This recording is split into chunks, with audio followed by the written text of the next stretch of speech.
अगर आप भी कुछ ऐसा स्नैक्स ढूंढ रहे हैं जो झटपट से बन जाए, जो टेस्टी भी हो और जिसे बनाने में ना बहुत कम मेहनत लगे, तो आप एकदम परफेक्ट रेसिपी पे रुके हैं। जी हाँ, आज मैं बनाने जा रही हूँ चिप्स वाला चटपटा स्नैक्स, जो कि ना झटपट से बनता है, मुश्किल से 5 मिनट में बन के रेडी हो जाता है।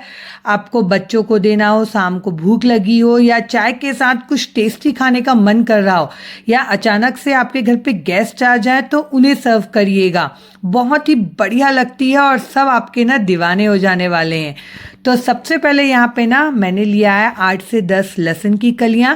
लहसुन को छील लीजिएगा। उसके बाद हमें क्या करना है ना, लहसुन को अच्छे से यहाँ पे कद्दूकस करना है। कद्दूकस करिएगा, इसे पीसना नहीं है, यहाँ पे ध्यान रखिएगा इस बात का। पीसने से क्या होता है ना, ये बहुत पानी पानी सा हो जाता है, और कद्दूकस करेंगे ना तो इसका टेक्सचर बहुत ही बढ़िया आएगा, और जब आप इसे खाएंगे ना तो छोटे छोटे बाइट्स आते हैं, वो बढ़िया लगते हैं खाने में। अब एक पैन में मैंने 2 टेबलस्पून के करीब बटर डाला है। पैन गरम कर लीजिएगा, उसके बाद बटर डालिएगा। वो जो थोड़ा सा बर्न्ड वाला फ्लेवर आएगा ना, वो बहुत ही बढ़िया लगता है। अब इसमें डाल देंगे हम हमारा कद्दूकस किया हुआ गार्लिक को, और इसे अच्छे से थोड़ा सा भून लेंगे जब तक कि गार्लिक का कलर अच्छे से चेंज ना हो जाए और इसका कच्चापन निकल जाए। तभी ना इसमें बहुत बढ़िया टेस्ट आएगा। अगर लहसुन कच्चा रह जाएगा ना तो आप खाएंगे तो थोड़ा सा इसमें ना रॉ फ्लेवर आएगा। अब इसमें डलेगा कुछ बेसिक मसाला, थोड़ा सा पेरी पेरी मसाला, कश्मीरी लाल मिर्च डाला 1 चम्मच, थोड़ा सा नमक, ऑरिगेनो, और थोड़ा सा यहाँ पे मैंने डाला है चिली फ्लेक्स। अगर बच्चों के लिए बना रहे हो तो चिली फ्लेक्स अवॉइड कर सकते हैं।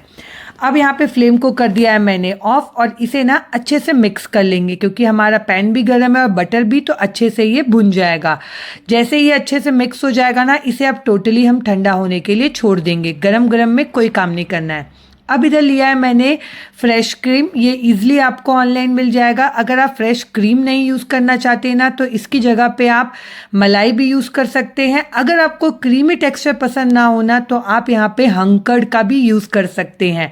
मैंने आपको दोनों ही ऑप्शन बता दिए हैं। अब जो मसाला हमने तैयार करके रखा था ना बटर वाला, वो इसमें डाल देंगे, पर ठंडा होने के बाद। फिर इसमें डालेंगे खूब सारा बारीक कटा हुआ हरा धनिया, और इसे कर लेंगे अच्छे से मिक्स। अब जैसे जैसे मिक्स करेंगे ना, इसका कलर भी चेंज होगा और टेक्सचर भी चेंज होगा। अच्छे से मिक्स करिएगा ताकि सारे मसाले, क्रीम वगैरह ना आपस में मिक्स हो जाए। आप देख सकते हैं कितना बढ़िया दिख रहा है। ये देखने में एकदम क्रीमी चटपटा सा फ्लेवर आता है, क्या ही बताऊं मैं। बच्चों को ना बेहद पसंद आने वाला है ये स्नैक्स, मेरी गारंटी है ये।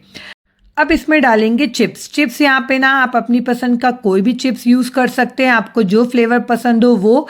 और ना आपको इसकी क्वांटिटी भी अपने अकॉर्डिंग एडजस्ट कर लीजिएगा। ऊपर से मैंने थोड़ा सा हरा धनिया और डाल दिया है, और इसे कर लेंगे फटाफट से मिक्स। यकीन मानिए, ये जो क्रीमी कोटेड चिप्स होते हैं ना, खाने में इतनी ही बढ़िया लगती है ना कि मैं क्या बताऊँ। इसे फटाफट से मिक्स करना है, और इसे मिक्स करने के बाद ना आपको बिल्कुल भी वेट नहीं करना है। इसे ऐसे ही सर्व करिएगा।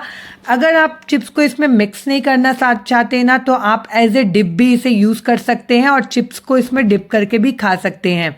अब देखिए, फटाफट से इसका प्लेटिंग कर लीजिए। मेहमान आए हो, चाहे आपको शाम को चाय के साथ कुछ खाना हो, या बच्चों को भूख लगी हो, कुछ अलग उन्हें देना हो, तो आप इसे डेफिनेटली ट्राई करिएगा। झटपट से बन जाती है, मुश्किल से 5 मिनट लगता है। कभी कभी मन करता है ना कि वो रेस्टोरेंट वाला कुछ रेसिपी खाया जाए, तो आप ज़रूर ट्राई करिएगा। ट्राई करते हैं तो मुझे कमेंट करके ज़रूर बताइएगा कि आपको ये रेसिपी कैसी लगी। आपको मेरी रेसिपीज़ अच्छी लगती है तो प्लीज़ मेरे चैनल को लाइक करिए, सब्सक्राइब करिए। Bye bye.